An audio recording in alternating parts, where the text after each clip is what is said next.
우리 아까 박찬희 집사님께서 말씀하신 대로 올해 벌써 이제 11월의 마지막 끝자락에 와 있습니다.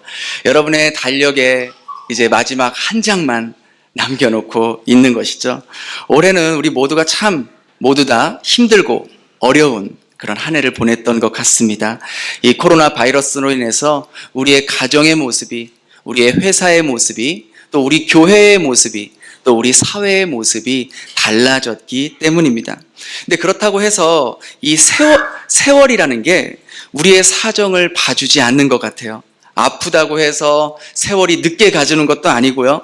코로나로 힘들다고 해서 시간이 멈춰지는 것도 아니라는 것이죠.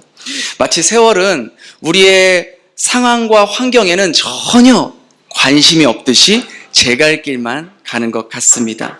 건강하든 아프든 기쁘든 슬프든 세월은 멈추지 않고 계속해서 흐르고 있는 것이죠. 이제 달력이 한 장밖에 남지 않는 것을 보면서 베트남에 이제 한 2월, 3월 막 그때 코로나가 확산되었을 때 우리 모두 다 밖에 나가지 못하고 집에만 있고 우리 아이들하고 하루 종일 있을 때는 어떠셨나요?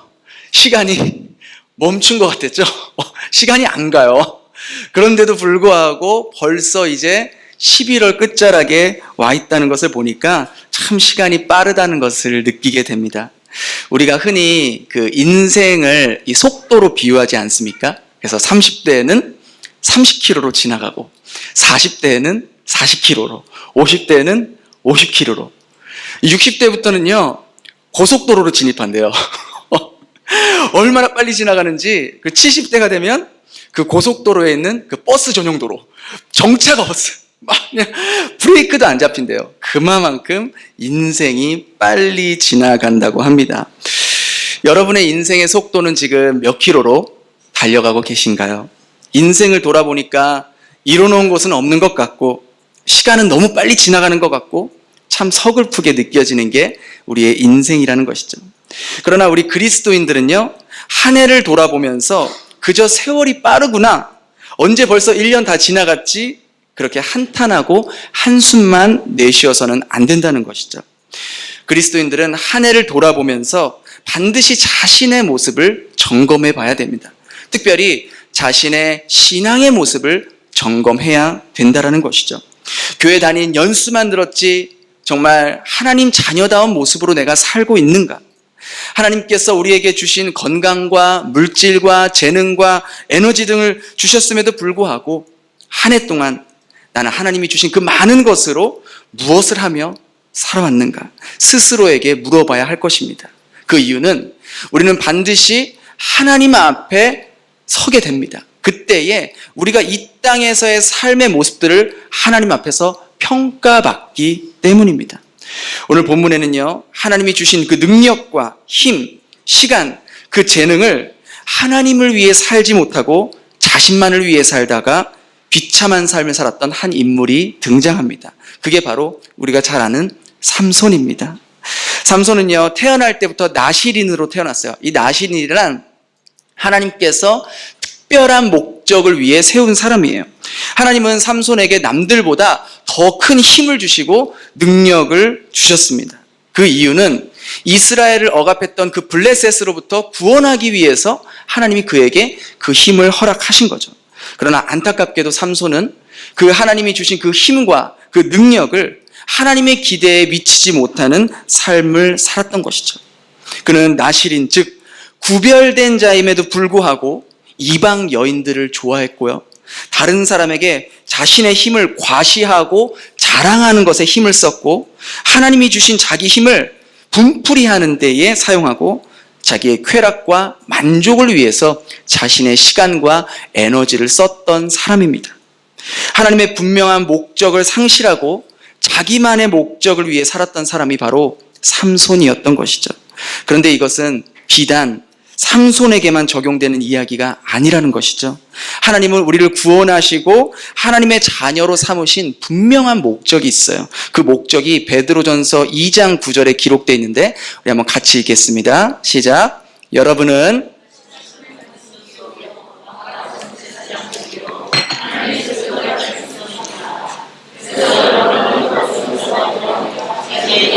빛 가운데로 인도하신 분의 업적을 여러분이 선포하는 것입니다. 하나님께서 예수 그리스도를 십자가에 못 박히게 하시고 우리들을 구원하신 이유는 그 은혜를 다른 사람에게 나누고 그 주님의 선하심을, 그 주님의 빛을 다른 사람에게 선포하라고 우리를 구원하신 거예요. 사람들이 언제 삶의 의미를 잃어버리는 줄 아십니까? 사람은요, 삶의 목적을 상실하게 되면 삶의 의미를 잃어버리게 됩니다. 삶의 의미를 잃어버리게 되면 그때부터 되는 대로 살게 되는 거예요. 그래서 프랑스 시인 풀 브류제는 이렇게 이야기하죠. 생각하는 대로 살지 않으면 사는 대로 생각한다. 즉 삶의 목적이 없는 사람은 세상에 보이는 것에만 쫓아다니며 살아간다는 거예요. 멀리 보지 못하고 미래를 보지 못하고 눈앞에 있는 이익과 만족만 쫓아다니면서 살아간다는 것이죠. 오늘 본문에 나오는 삼손이 바로 그렇게 살았던 사람입니다. 하나님이 주신 분명한 목적을 잃어버리니까 눈에 보이는 여자들만 쫓아다니고 돈과 시간을 쓰고 자신의 힘을 자랑하는 데에만 에너지를 쓰고 먹고 마시고 즐기는 데에만 관심을 두며 살았던 것이죠. 그러나 하나님은 삼손에게 그렇게 살라고 삼손에게 그 힘과 능력을 주신 것이 아니라는 것이죠. 마찬가지로 주님은 우리가 이 땅에서 목적 없이 목적을 잃어버린 사람처럼 눈에 보이는 것만 쫓아다니며 살라고 우리를 위해 십자가에 피 흘려주신 것이 아니라는 것입니다. 그러하기에 올 한 해 나의 삶을 돌아보면서 점검해 봐야 할 것은 나는 내게 허락된 시간 속에서 내 시간을 무엇을 위해 가장 많이 사용했는가? 하나님께서 주신 그 물질 가운데 나는 무엇을 위해서 내 물질을 가장 많이 사용했는가?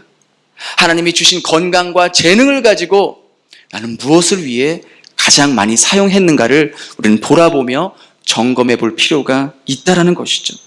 하나님 안에서 삶의 목적을 발견하고 그 목적을 따라 사는 삶, 그것이 하나님께서 우리를 구원하시고 자녀 삼으신 분명한 이유이자 목적이라는 사실입니다.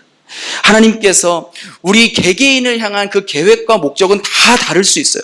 그러나 분명한 한 가지 사실은 그 하나님 안에서 그 방향은, 하나님께서 원하시는 방향은 모두가 같다라는 것이죠. 그것은 바로 나의 삶을 통해 하나님의 구원하심과 선하심이 선포되고 다른 사람에게 전파되는 것, 내가 받은 하나님의 은혜를 흘려보내는 것, 바로 그것이 우리를 향한 분명한 목적이자 계획이라는 것입니다. 여러분이 주부이면 주부의 모습으로, 여러분이 회사원이면 회사원다운 모습으로, 여러분이 사업가이면 사업가의 모습으로 하나님께서 내게 허락하신 삶의 자리에서 하나님이 주신 재능과 능력으로 하나님의 선하심을 전파하며 살아가는 것, 그것이 바로 우리를 구원하신 이유이자 분명한 목적이라는 사실입니다. 하나님께서 우리 사이공 베델교회 감사하게도 지난 7월에 교육관을 허락하셔서 그 교육관을 통해서 계속해서 지금도 구원의 역사가 일어나고 있습니다. 그 교육관에서 전도 대상자들을 위해 기도하는 시간을 갖게 되고요. 또 자기의 자녀들을 위해서 자녀를 위한 기도 모임을 스스로 자발적으로 가지게 되었고요. 또 여러 가지 문화 사역을 통해서 이웃들과 접촉점을 만들어 관계를 형성하고 전도의 다리를 놓고 있습니다. 또 이번 달에는 우리 사이공 교회에 이진아 집사님이라는 분께서 이 우쿨렐레를 하시는데 그 강의를 통해서 그곳 지역 주민들에게 악기를 통해서 정서적으로 심적으로 힘들어하는 그러한 이웃 주민들에게 치유를 받고 또 기쁨을 누리고 새로운 전도의 다리를 놓는 역할을 하고 계신다는 것이죠. 매주 수업을 준비하면서 예수님의 마음으로 가르칠 수 있게 해달라고 기도하시고 하나님께서 자신에게 주신 그 재능을 영혼 구원을 위해 사용하고 계신다는 것입니다. 이처럼 자신의 시간, 자신의 재능, 자신의 에너지를 사용해서 하나님을 높이고 하나님이 허락하신 목적대로 사용하는 집사님의 삶의 모습을 보고 우리 주님께서 얼마나 기뻐하실까요? 그래, 내가 바로 이 일을 위해서 너에게 그 재능을 준 거야 라고 흐뭇해 하시지 않을까요?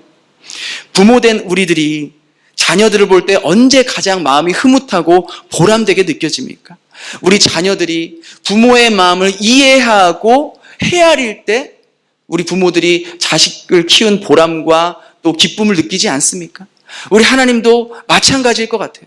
우리가 하나님의 마음을 이해하고 헤아리려고 할 때에 하나님께서는 바로 우리를 보시고 기뻐하시고 흐뭇해 하신다는 것이죠. 여러분은 올 한 해 하나님의 마음을 얼마나 이해하며 헤아리며 살아오셨습니까? 지금까지 살아오면서 하나님의 그 목적대로 살아오셨습니까? 아니면 목적을 잃어버린 채 그저 보이는 대로만 살아오셨습니까? 하루하루 열심히 사는 것 같지만 아침부터 저녁까지 수고하며 땀 흘려 일했지만 어디를 향해, 무엇을 위해, 왜 그렇게 열심히 살아가고 계십니까? 삶에서 중요한 것은요, 속도가 아니라 바로 방향이라는 것입니다. 어떤 방향을 바라보고 달려가느냐에 따라서 그 결과는 천지 차이가 될 수 있어요. 아무리 빨리 달려도, 아무리 가속도로 달려도 잘못된 방향으로 달려가게 되면 힘 낭비, 시간 낭비, 에너지 낭비, 인생 낭비를 할 수 있다는 것입니다. 그러나 느리더라도 정확한 방향, 올바른 방향으로 간다면 언젠가는 하나님이 기뻐하시는 그 목적을 이룰 수 있는 삶을 살게 된다는 것이죠. 그런데 오늘 왜 이 삼손은 하나님이 주신 그 삶의 목적을 잃어버린지 아십니까? 그것을 알아야 우리도 같은 실수를 반복하지 않을 수 있습니다. 그것은 바로 그의 마음이 하나님 쪽에서 세상 쪽으로 기울어졌기 때문입니다. 삼손은요, 드릴라라는 이 블레셋 여인을 보고 사랑에 빠졌어요. 근데 이 블레셋 사람들이 드릴라를 만나서, 야, 네가 삼손의 그 힘의 원천을 알아내면 너가 죽을 때까지 먹고 살 수 있는 돈을 우리가 주겠다. 그렇게 협상을 하자 드릴라는 그 협상에 받아들입니다. 그리고 드릴라는 그때부터 삼손을 유혹하면서 그의 비밀을 알아내려고 합니다. 처음에 삼손도요, 하나님의 마음이 자신의 마음이 하나님 편에 있었기 때문에 자신의 힘의 비밀을 말하지 않습니다. 그런데 드릴라가 계속해서 2번, 3번, 4번, 심지어 16절을 보니까 어떻게 유혹했대요?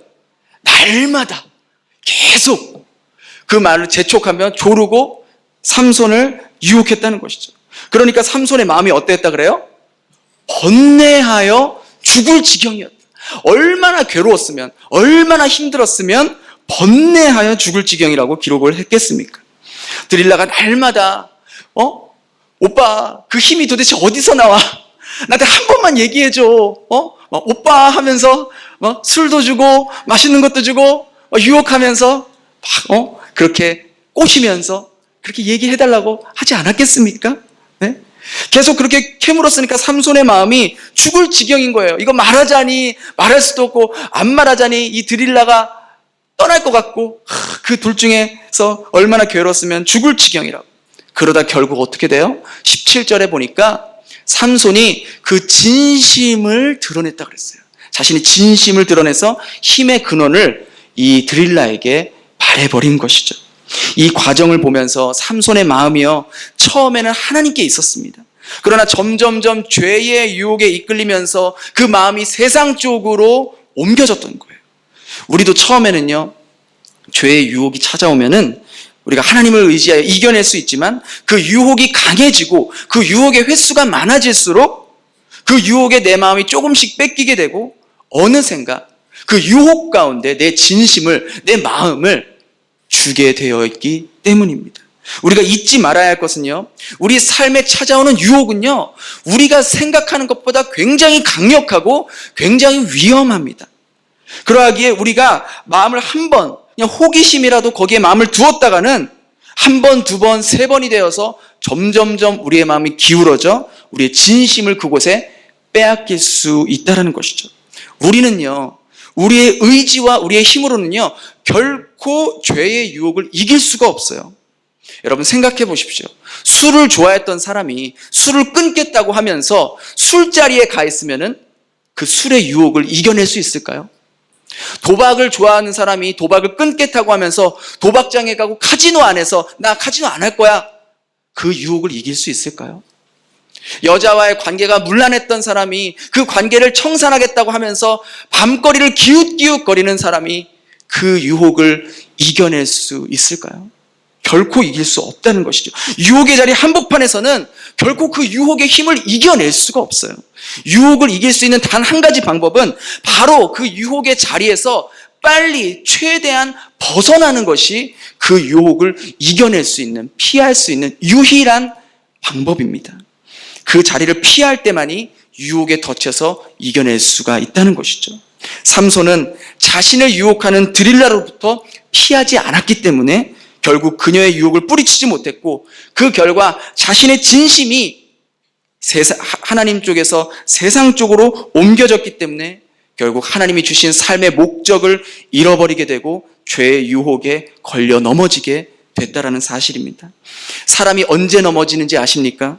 섰다고 생각할 때 넘어집니다.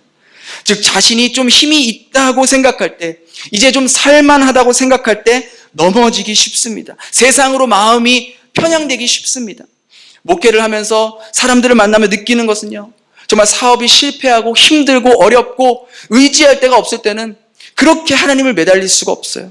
정말 그렇게 신앙도 얼마나 순수해지는지 몰라요. 그런데 사업이 좀 괜찮아지고 좀 살만해지고 형편이 나아지면은요, 점점 그 마음이 변하게 돼요. 하나님으로부터 세상 쪽으로 점점점 편향되는 모습들을 볼 수 있습니다. 성도의 삶은요, 좌로나 우로나 치우치지 말아야 돼요. 우리의 삶이 치우치지 않기 위해서는 바로 초심을 유지하는 것이 중요합니다. 직장에서 처음 출근하는 사람들의 마음이 어떻습니까? 아, 나 정말 이제 잘해야지. 정말 처음 출근하니까, 첫 출근하니까 열심히 해야지. 마찬가지죠. 사업도 마찬가지입니다. 사업을 시작하게 되면은, 아, 하나님 이 사업을 도와주십시오. 제가 정말 하나님 마음으로, 하나님이 주인이라는 마음으로 정말 열심히 하겠습니다. 이런 초심을 갖는다고. 사역도 마찬가지고, 또 어떤 훈련도 하는 것도 마찬가지예요. 초심을 유지하는 게 관건입니다. 많은 사람들이 처음에는 겸손해요. 그러나 시간이 지나면서 힘을 가지게 되면 변질된다는 것이죠. 권력만 힘이 아닙니다. 돈도 힘이죠. 돈이 생기면 사람이 변하게 되어 있습니다. 성도의 삶은요, 어떻게 시작했는가 보다 어떻게 마쳤는지가 더 중요합니다. 마치 비행기가 잘 이륙하는 것도 중요하지만 잘 착륙하는 게 더 중요합니다. 잘 뜨긴 떴는데 중간에 추락하면 안 되잖아요. 초심을 잃지 않는 비결은 바로 외부 요소에 있지 않아요. 바로 우리 마음을 어디에 두느냐에 따라 결정되어진다는 것입니다. 우리의 마음을 점점 세상 쪽으로 두게 되면 하나님이 주신 그 목적과 그 분명한 의미를 잃어버리게 된다는 거예요. 그 결과 하나님이 주신 그 시간, 물질, 재능을 낭비하고 헛된 일에 사용하게 됩니다. 얼마나 많은 사람들이 자신의 삶을 돌아보면서 내가 잘못 살았구나. 내가 왜 그 일에 그렇게 많은 시간과 돈과 에너지를 썼나. 내가 미쳤지. 그게 뭐라고. 지금 돌아와서 보면 아무것도 아닌데 내가 왜 그때 그 일에 그렇게 많은 돈과 에너지를 썼나. 그렇게 후회하며 자신의 삶을 한탄합니다. 그런데 그렇게 후회할 때는 이미 너무 늦어버린 경우가 많다라는 것이죠. 여러분은 한 해 동안 여러분의 진심을 어디에 두셨습니까? 하나님 편에 두셨습니까? 아니면 세상 편에 두셨습니까? 처음 시작할 때는 하나님 편에 두었다가도 지금 돌아보니 내 마음이 너무나 많은 경우 세상 쪽으로 기울어져 있지는 않습니까? 만약에 그렇다면 이제라도 우리의 마음을 점검해서 세상 쪽으로 기울었던 우리의 마음을 다시금 다잡고 하나님께로 두어야 할 것입니다. 그렇지 않는다면 우리는 삼손과 같이 실패에 쓴 잔을 마시게 될 수도 있다는 것입니다. 이처럼 하나님이 주신 그 목적을 잃어버리고 죄의 유혹에 빠진 자신의 마음을 세상에 둔 결과가 무엇인지 아십니까? 그것은 바로 영적인 무감각으로 이어지게 되어 있습니다. 우리 16장 20절 한번 같이 읽겠습니다. 시작. 드릴라가 이르되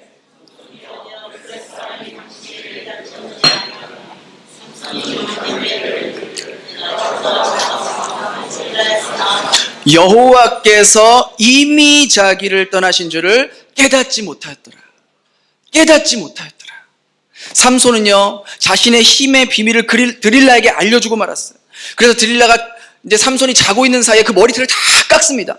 근데 이 삼손이요, 자신의 머리털이 깎이는데도 눈치채지를 못해요. 그렇게 얼마나 머리털이 많이 있었겠습니까? 다 깎이는데도 얼마나 술에 취했는지 그게 느끼지를 못하는 거예요.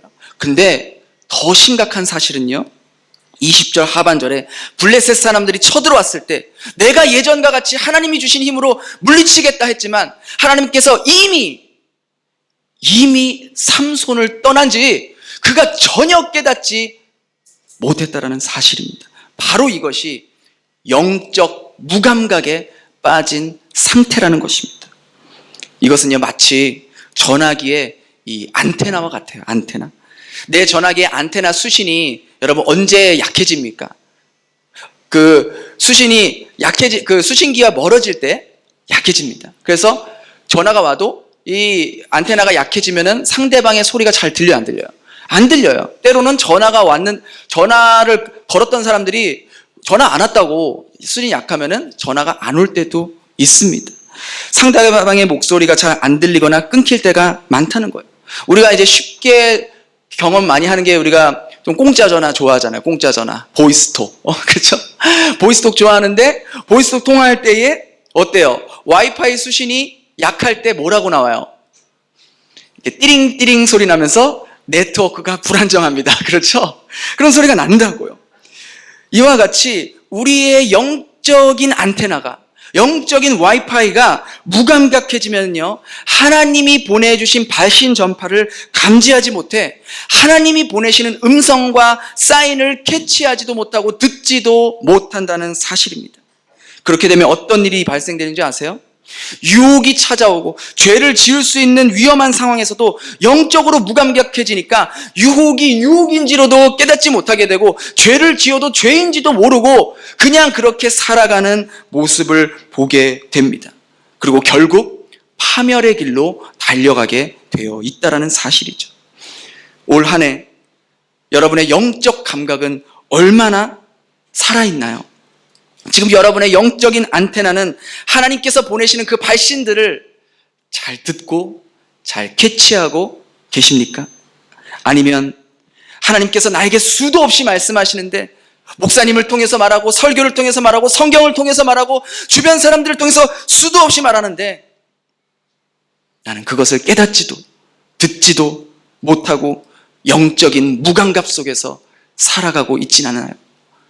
하나님께서 나를 이미 떠났는데도 나는 하나님을 사랑한다고 그렇게 삼손과 같은 모습으로 살고 있지는 않습니까? 우리는 한 해를 돌아보는 이 시점에서 나의 영적인 감각은 얼마나 하나님의 발신에, 하나님의 음성에 민감하게 반응하고 있는지 돌아봐야 할 것입니다. 그렇다면 이 무뎌진 영적인 감각을 다시 회복하기 위해서는 무엇이 필요할까요? 여러분, 여러분의 핸드폰이 그 와이파이가 언제 수신이 강해지고 언제 수신이 약해지나요? 인터넷 공유기와 가까워지면 와이파이가 막 강해지죠. 반대로 인터넷 공유기가 멀어지면 그 와이파이가 약해진다고요. 마찬가지입니다. 이와 같이 우리의 영적인 감각이 민감해지고 하나님의 발신을 잘 듣기 위해서는 하나님의 공유기와 가까워지면 돼요. 그러면 그 하나님의 공유기가 무엇일까요? 바로 하나님의 공유기는 하나님의 말씀을 읽는 자리가 하나님의 공유기입니다. 그리고 그 읽은 말씀을 붙잡고 기도하는 자리가 하나님의 공유기가 있는 곳입니다. 그리고 기도하는 것을 내 삶에서 실천하는 그 삶의 자리가 바로 하나님의 공유기가 있는 자리입니다. 그리고 이렇게 주일에 모여서 함께 예배드리고 주중에 모여서 예배드리고 성경 공부로 모이고 또 우리가 구역 예배로 모이는 그러한 예배를 드리는 곳이 바로 하나님의 공유기가 있는 자리라는 것이죠. 여러분, 하나님의 공유기가 있는 자리로 나오시기 바랍니다.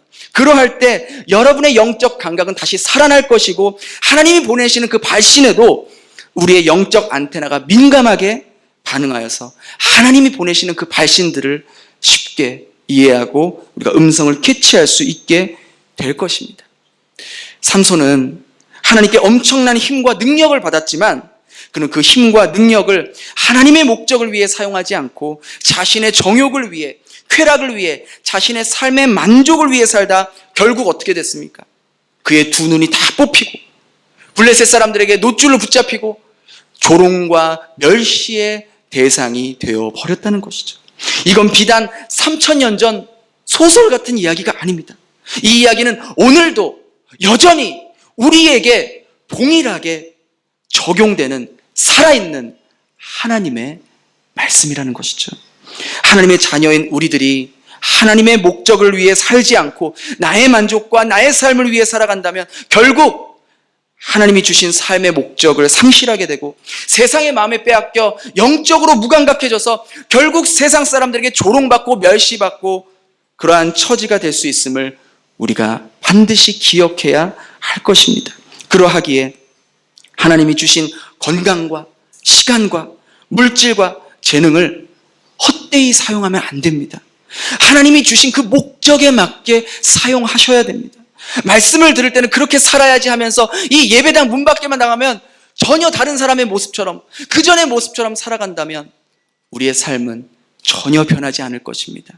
오히려 그러한 모습은 세상 사람들에게 부끄러움을 당하게 될 것입니다. 우린 또다시 넘어지게 될 것입니다. 하나님의 영광을 가리는 삶을 살게 될 것입니다. 그동안 하나님이 주신 것들을 헛되이 사용했던 우리들의 모습을 철저하게 회개하고 돌이켜야 합니다. 그래야 살 수 있습니다. 그래야지만 하나님이 주시는 새로운 한 해 2021년을 승리의 한 해로 만들어 나갈 수 있다는 것입니다. 여러분, 이 한 달밖에 남지 않은 2020년 여러분은 어떻게 마무리하시겠습니까? 2021년을 어떠한 마음으로 여러분들은 맞이하시겠습니까? 지금과 같이 그저 똑같이 되는 대로 아무런 변화도 없이 삶의 승리도 없이 하나님의 영광도 없이 그저 되는 대로 살아가는 한 해를 맞이하시겠습니까? 아니면 오늘 말씀과 같이 하나님께로 돌이키는 마음으로 남은 한 해를 재정비하고 주님이 주시는 새로운 승리의 한 해를 맞이하시겠습니까? 그것은 여러분들이 남은 한 달 동안 어떻게 살아가느냐에 따라 그 결과가 결정되게 될 것입니다. 역사는요, 우리에게 분명한 사실을 한 가지 가르쳐 줍니다. 역사는 언제나 되풀이 된다는 사실입니다. 역사는 언제나 역사만큼 큰 스승이 없고 역사의 교훈만큼 정확한 교훈도 없다라는 것이죠. 바로 삼손의 이야기가 바로 다른 사람이 아닌 바로 저와 여러분들의 이야기입니다. 삼손의 모습이 나의 모습이고 나의 모습이 삼손의 모습입니다. 삼손의 실수를 거듭 반복하는 것이 아니라 내 안에 삼손의 모습들을 철저하게 돌아보며 회개하며 돌이키며 다시 한번 하나님께서 주신 우리의 삶의 목적을 다시 한번 돌아보면서 우리의 세상 쪽으로 기울어졌던 우리의 마음을 다시금 하나님께로 두고 무뎌졌던 우리의 영적인 감각을 말씀의 자리로, 기도의 자리로, 예배의 자리로 회복되어지는 저와 여러분 되기를 주님의 이름으로 축원합니다. 기도하겠습니다. 하나님 감사합니다. 오늘도 말씀을 통해 남은 2020년을 어떻게 마무리하며 무엇을 돌아봐야 하는지 알려주심에 감사드립니다. 우리도 많은 경우 삼손과 같이 주님이 주신 물질과 건강과 시간, 재능으로 주님이 기뻐하시는 일보다 내가 기뻐하는 일, 내 만족을 위해 살았던 적이 많았음을 돌아보며 회개합니다. 주님, 우리를 위해 십자가에 죽으시고 구원하신 이유는 주님의 이름을 많은 사람들에게 알리고 전하라는 그 분명한 목적을 받았음에도 불구하고 우리의 마음이 세상적으로 기울어져 있어 영적인 감각이 무뎌져 주님의 음성도 듣지 못하고 주님의 인도함도 받지 못하며 살아오지 않았는지 돌아보게 하여 주시옵소서. 남은 한 달 기간 동안 철저하게 회개하여 세상 쪽으로 기울어진 우리의 마음을 주님께로 다시 옮겨놓으며 무뎌진 영적 감각을 회복하기 위해 말씀의 자리로, 기도의 자리로, 예배의 자리로 나올 수 있는 저희들이 되게 하여 주시옵소서. 주님, 이 말씀 듣고 또 같은 실수를 반복하는 자가 되지 않게 하여 주시고 주님의 은혜로운 새로운 삶, 주님이 사용하는 삶, 주님께 칭찬받는 삶의 모습이 될 수 있도록 인도하여 주시옵소서. 예수님 이름으로 기도드립니다. 아멘.